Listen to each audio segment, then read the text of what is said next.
Hello, this is Sandor Katz, and today we'll be mapping fermentation on the 15-minute matrix.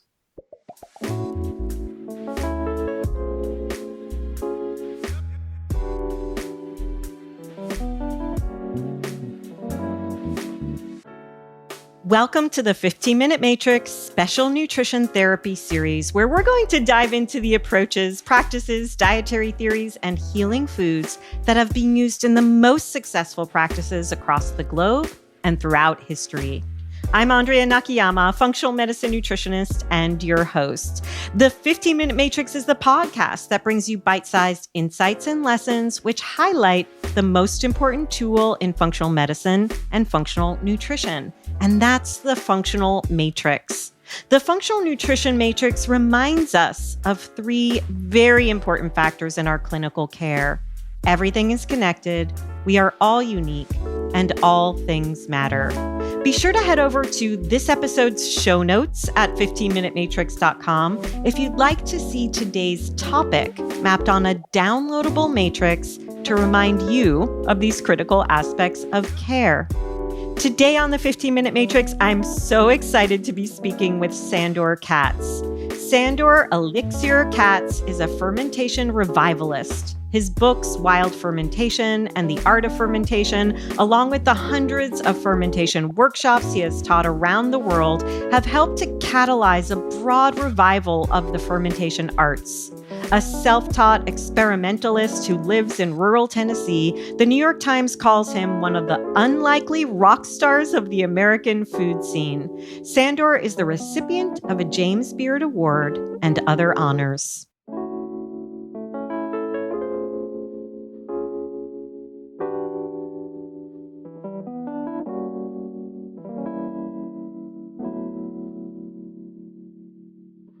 Sandor, I'm so honored to have you here on the 15-Minute Matrix. Welcome. Thanks so much for having me. I'm happy to be with you. So I want to start us out with a quote of yours from your book, The Art of Fermentation. And here's the quote, probably familiar to you. Moving toward a more harmonious way of life and greater resilience requires our active participation. This means finding ways to become more aware of and connected to the other forms of life that are around us and that constitute our food, plants and animals, as well as bacteria and fungi, and to the resources such as water, fuel, materials, tools, and transportation upon which we depend. It means taking responsibility for our shit, both literally and figuratively. So, Sandor, can you start us out by speaking into how fermentation helps us take responsibility for our shit, both literally and figuratively? Well, first of all, I should just clarify that for me, the idea of the fermentation revival and reclaiming fermentation of our food is part of a larger process of reclaiming our food and trying to, as much as possible, remove food from the realm of commodities that we just go to the store and buy without any regard to where they're from. And I do think that we need to become more connected to our food, and then fermentation follows from that. It turns out that fermentation also plays a huge role in soil fertility. And, it's the basis of all sort of ideas about renewing and regenerating and improving soil fertility. And it plays many of the same roles in our bodies, bacteria, that they play in the soil. And the extremely numerous and biodiverse populations of bacteria and other microorganisms that inhabit our intestines play a huge role in our functioning and our well-being. And they enable us to effectively digest our food and extract nutrients from our food. They synthesize essential nutrients for us so we don't have to find them in our food. Bacteria play a huge role in what we call our immune function. And more, we're learning that they play a role in, regulating various chemical systems in our bodies, including our brain chemistry. So, our digestion is very much dependent on these microorganisms. And we frankly have less biodiversity than people in the past generally had, thanks to chemical exposure, but also thanks to, eating more processed food and less fiber. Fiber feeds bacteria along the entire length of the digestive system. I'm getting chills speaking to you because I have a memory. I've been in the field of nutrition for a long time, but you've been in this revival role for longer. So I have a memory of going to look for wild fermentation in a bookstore in San Francisco while I was still studying nutrition. And I'm really just marveling at how much our awareness of fermentation and the gut microbiome has changed in that time. You were a pioneer in not just fermentation, but in our understanding of these deep connections in the body and how to actually shift them. I'm wondering what that's been like for you to witness in your career as a fermentationist.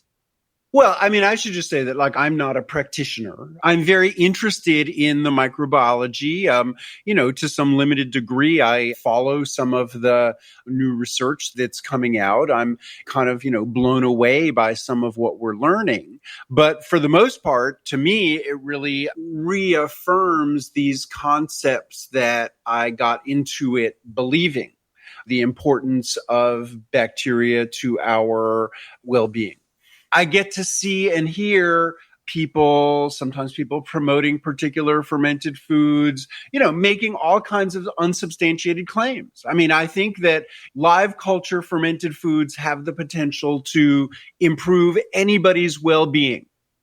Whether you are the healthiest specimen you have ever met, whether you're facing some health crisis, whether you're feeling the effects of aging, whether you're living with some chronic disease, whatever the status of your health, I think that the idea that building greater biodiversity in the gut, which can potentially improve digestion, can potentially improve immune function, can potentially improve brain function and lots of other systems of our body. It's a win-win for anybody, no matter what the status of their health. That doesn't mean that, fermented foods are going to cure your cancer or reverse the aging process. I mean, they can have incredible benefits without our having to claim that they, solve all of our problems.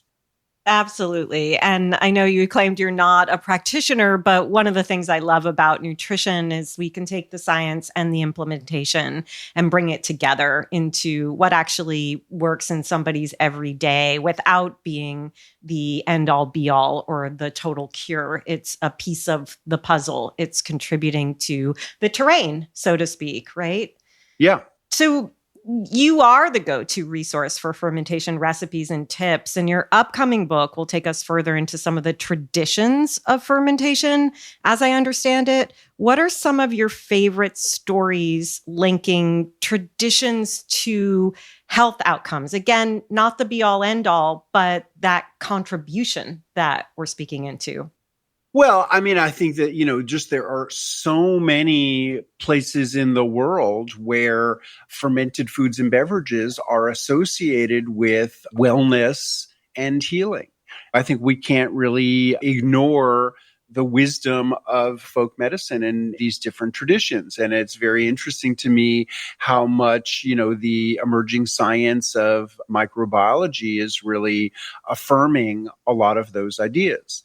I like to point out to people that there are, many varied benefits to fermented foods. I mean, probiotics is what has gotten most attention because we're just learning about the importance of bacteria in our gut. But the probiotic benefits of fermented foods and beverages are only one of the benefits. I mean, pre-digestion is another huge area of benefit where in fermented foods and beverages, nutrients are broken down into simpler, more elemental forms before we eat them.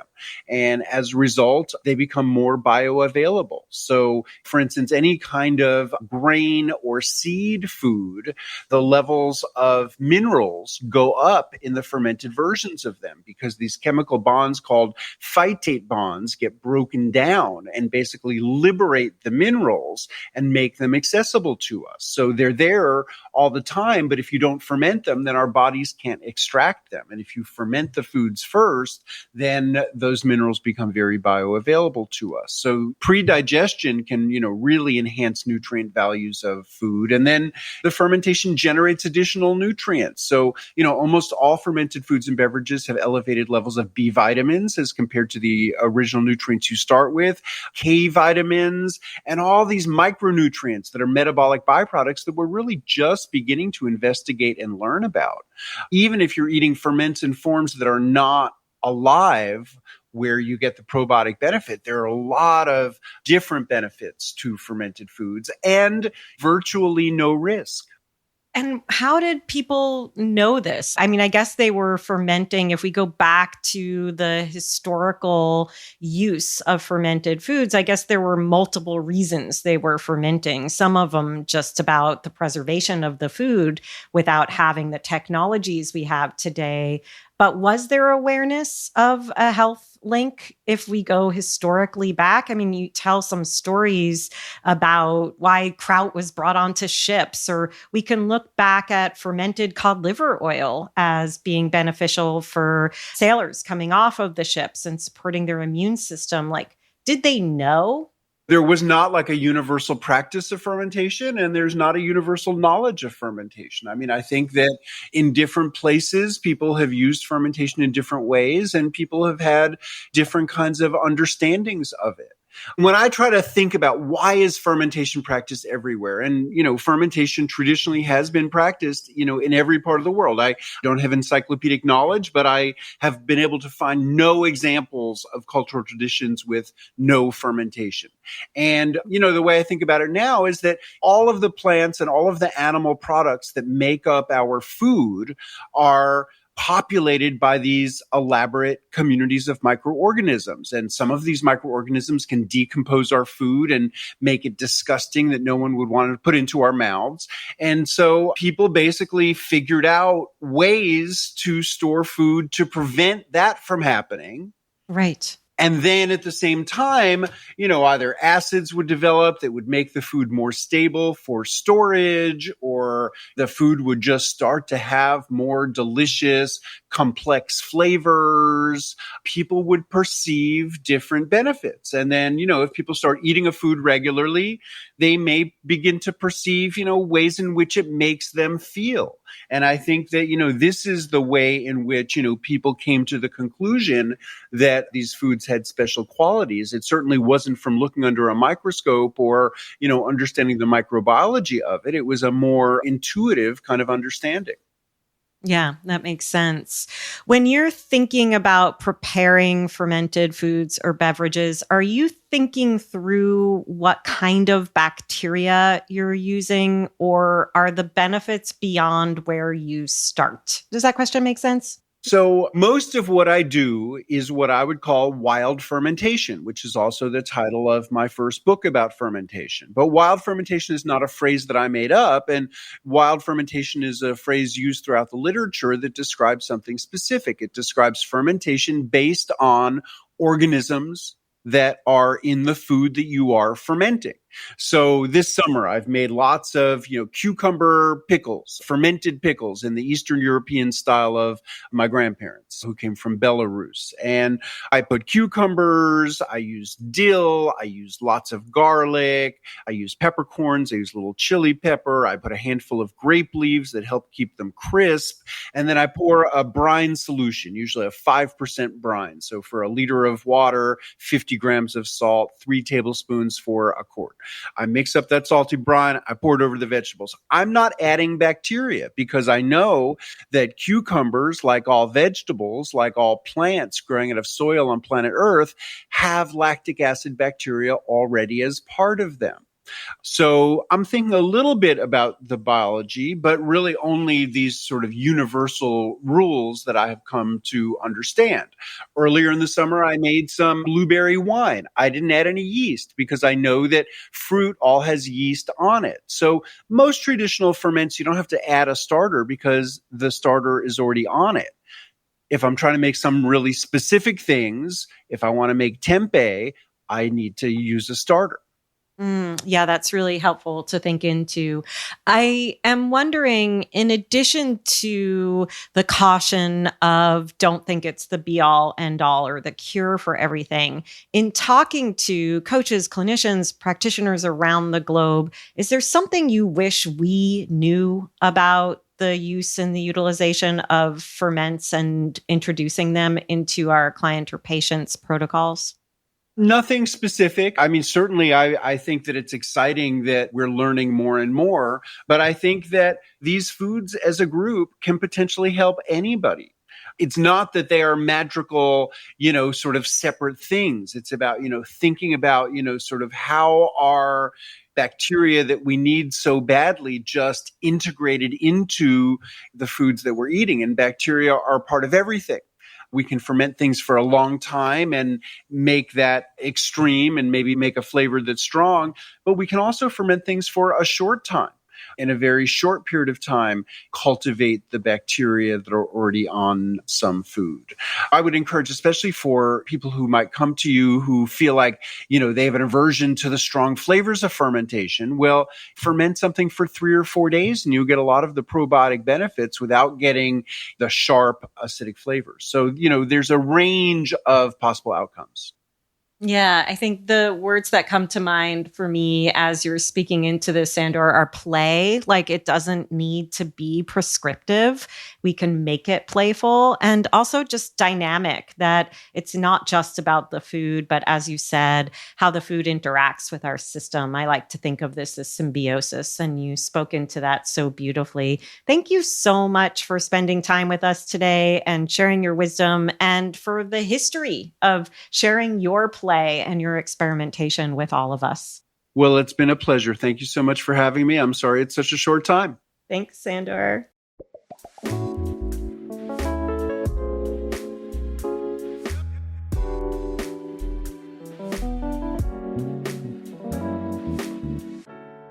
The 15-Minute Matrix is brought to you by me, Andrea Nakayama, and the Functional Nutrition Alliance. Check out the latest in functional nutrition at functionalnutritionlab.com/blog.